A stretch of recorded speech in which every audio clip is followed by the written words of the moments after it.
अब हम बात करेंगे भाषा विवाद की। महाराष्ट्र में भाषा विवाद लगातार जारी है। हिंदी को अनिवार्य भाषा करने के फैसले से शुरू हुआ ये विवाद अब भाषा की मर्यादाओं को तोड़ने लगा है।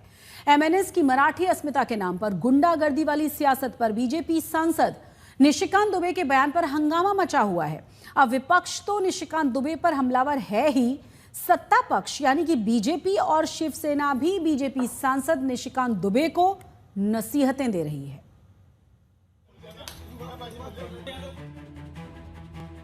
जो इस तरह की घटिया हरकत कर रहे हो, जब अपने घर में हो, महाराष्ट्र में हो, यदि बहुत बड़े बॉस हो तो चलो बिहार, चलो उत्तर प्रदेश, चलो तमिलनाडु, तुमको पटक पटक के मारेंगे।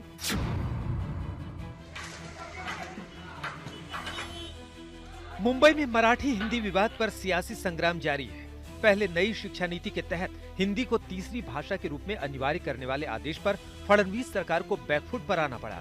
उसके बाद एमएनएस नेताओं की गुंडागर्दी की वजह से विवाद थमता नहीं दिख रहा। राज ठाकरे के कार्यकर्ता मराठी नहीं बोल पाने वाले लोगों को पीटते दिखे थे। बीजेपी लगातार एमएनएस की गुंडागर्दी के खिलाफ आवाज बुलंद कर रही है, लेकिन झारखंड के गोड्डा से बीजेपी सांसद निशिकांत दुबे ने एमएनएस चीफ राज ठाकरे को बिहार आने की खुली चुनौती देते हुए कहा कि अगर राज ठाकरे में इतनी ही हिम्मत है तो वो बिहार आकर दिखाएं, पटक पटक कर मारा जाएगा।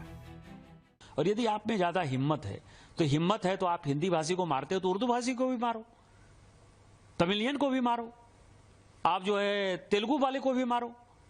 आप जो इस तरह की घटिया हरकत कर रहे हो, और मैंने हमेशा कहा है कि जब अपने घर में हो, महाराष्ट्र में हो, यदि बहुत बड़े बॉस हो तो चलो बिहार, चलो उत्तर प्रदेश, चलो तमिलनाडु, तुमको पटक पटक के मारेंगे। ये अनार्की जो है नहीं चलेगी। हम मराठी का सम्मान करते हैं, मराठी एक आदरणीय भाषा है। वहीं निशिकांत दुबे ने एमएनएस की गुंडागर्दी पर सवाल उठाते हुए महाराष्ट्र के देश के प्रति आर्थिक योगदान पर भी सवाल उठा दिए। क्या कह रहे हो कि मराठी बोलना होगा? आप किसकी रोटी खा रहे हो? वहां टाटा है, बिरला है, रिलायंस है, कोई महाराष्ट्र में यूनिट नहीं है। सब टैक्स पेयर जो है, टाटा यदि बिहार झारखंड नहीं होता, उस वक्त बिहार नहीं होता, टाटा ने तो पहली फैक्ट्री वहीं बनाई। हमारे पैसे पर पल रहे हो, तुम कौन सा टैक्स देते हो? कौन सी इंडस्ट्री है तुम्हारे पास? माइंस हमारे पास है, झारखंड के पास है, छत्तीसगढ़ के पास है, मध्य प्रदेश के पास है, उड़ीसा के पास है। आपके पास कौन सी माइंस है? रिफाइनरी यदि रिलायंस ने बैठाई है, एसआर ने रिफाइनरी बैठाई, तो वो गुजरात में रिफाइनरी बैठाई है। सारी इंडस्ट्री जो है, सेमीकंडक्टर की भी इंडस्ट्री है, तो गुजरात में आ रही है। आप जो है लाटसाही कर रहे हो, और ऊपर से जो है आप हमारा दोहन करके, शोषण करके टैक्स पेयर करते हो।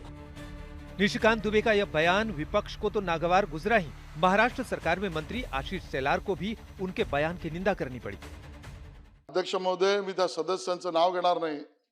एक खासदार झारखंडचे, त्यांनी एक स्टेटमेंट त्या ठिकाणी केलं आणि अध्यक्ष महोदय, त्या सन्माननीय खासदारांनी किंवा त्या खासदारांनी त्यांना जी पाहिजे ती भूमिका कायद्यात बसून जरूर मांडावी, पण मराठी माणसाच्या कर्तबगारीवर प्रश्नचिन्ह उपस्थित करण्याची गरज नाही।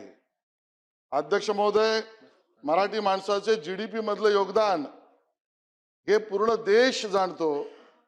ज्या मराठी माणसाने या जगातला पहिला सिनेमा केला आणि त्यांना जीडीपीत मराठी माणसाचं योगदान काय हे माहित नसेल तर त्यांना आम्ही ती पाठवायची व्यवस्था सुद्धा करू। विपक्ष ने भी एक सुर में निशिकांत दुबे के बयान पर हमला बोला।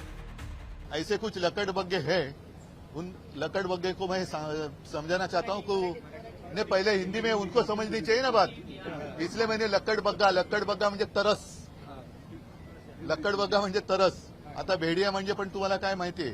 तर ऐसे कुछ लोग हैं जो यहाँ हम खुशी खुशी सब रह रहे हैं, उनके बीच में आग लगाने की कोशिश कर रहे हैं। उनको मैं कहता हूं कि आप कुछ भी कहें, आपको कोई यहाँ पहचानता नहीं तो आप अपना काम संभालिए।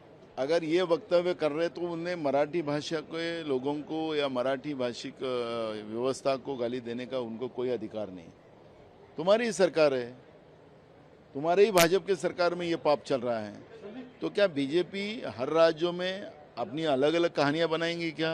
अब निशिकांत दुबे जो बोल रहे हैं, कह रहे हैं कि हमारे देश पे पल रहे हैं। मैं पूछना चाहती हूँ मुख्यमंत्री से, जो महाराष्ट्र का हित रखने की बात आती है, जब महाराष्ट्र की बात रखने को आती है तो ये चुप क्यों पड़ जाते हैं? क्यों इन पे कोई कार्रवाई नहीं हो रही है? और किसने निशिकांत दुबे को ठेकेदार बनाया हिंदी का, हिंदुओं का? किसने उनको ठेकेदार बनाया है कि वो बात करें इंडस्ट्रियलिस्ट के बिहाफ पे? किसने उनको ठेकेदार बनाया कि बताएंगे कि कौन टैक्स पेइंग नेशन है, कौन नहीं है, कौन सा टॅक्स पेइंग स्टेट है? उनको याद दिलाना चाहती हूँ. याचं कुठेतरी त्याने आत्मपरीक्षण करायला पाहिजे.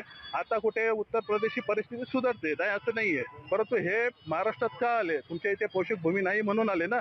त्याचा कुठेतरी त्याने उहापोह करावा आणि स्वतःचं आत्मपरीक्षण आत्मनिरीक्षण करून चिंतन करावं थोडं. महाराष्ट्र सरकार में शिवसेना कोटे से मंत्री संजय शिरसाट ने भी बीजेपी सांसद निशिकांत दुबे को नसीहत दे डाली.